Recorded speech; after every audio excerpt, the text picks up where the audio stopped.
The Food Minister is going to hold crisis talks today with executives from the biggest supermarkets in the country as vegetable shortages continue. Impossible to get your hands on tomatoes. Or I did get some this weekend, but they were Italian, interestingly enough.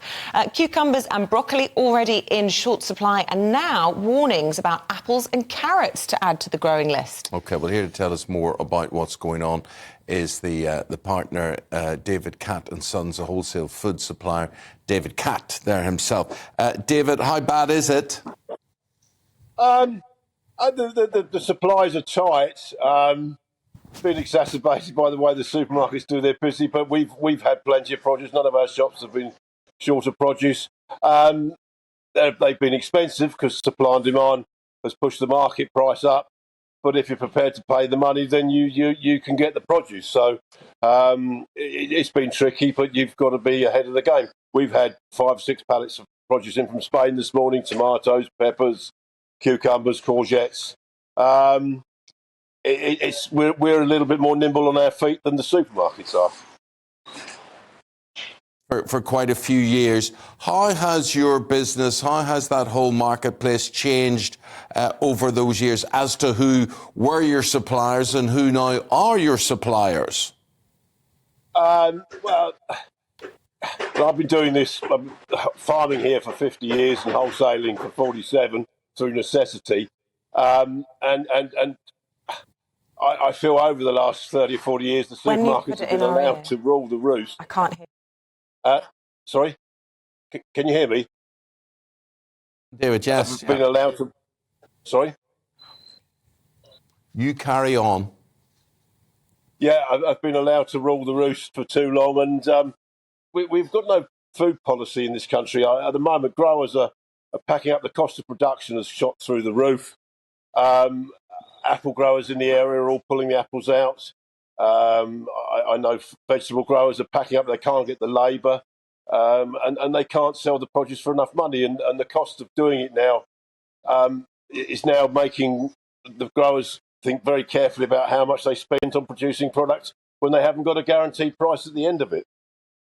You know, it's very funny, and that's why I love people who actually do the job as opposed to politicians who just talk the job. They come on and last week there was the National Farmers Union conference in Birmingham, and they were all hugging the farmers. We're friends of the farmers, we are. We've got a great policy for the future for you. Where the heck have they been? Where are they ever? As you said, nothing has joined up. We can't even grow carrots in this blooming country.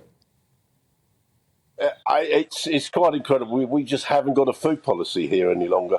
I know it goes back to the EU, but the Europeans are a lot more careful about protecting their food supplies. And with the CAP, that guaranteed a production of cheap food all the time. And that's what it was set up for, because they were hungrier after the Second World War than we were.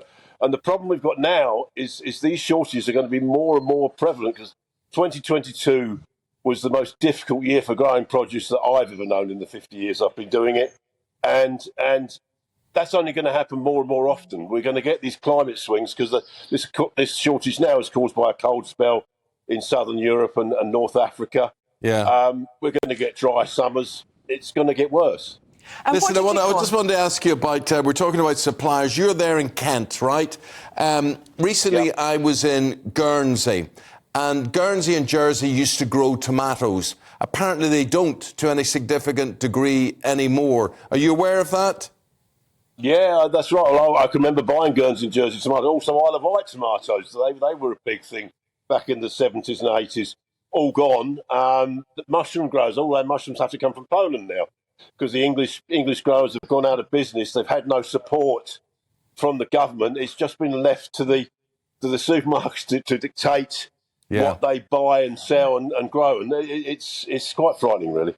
And what did you make of Therese Coffey, the Environment Secretary, saying, well, perhaps we should all reevaluate our relationship with turnips and perhaps fall back in love with them? I do like turnips. You do, but apparently it's hard to get your hands on those, even. I prefer Swedes. Swedes are a lot better eating than turnips. Ridiculous, really. Absolutely ridiculous. To be honest, that shows to me how little knowledge they have of the food production system that we have, and it needs really looking at. Otherwise, we are going to go hungry. We are going to go hungry. It's worrying. David Catt, really interesting to get your perspective. Thank you very much for talking to us. We love hearing it from people at the coalface, people who do it, people who actually have to make a living for this, as opposed to politicians, which, you know, all of them speak with forked tongue. There's absolutely no doubt. So thanks for telling us it the way it is. Thank you very much indeed. No problem. Thank you very much indeed. Thanks for the opportunity. Thank you.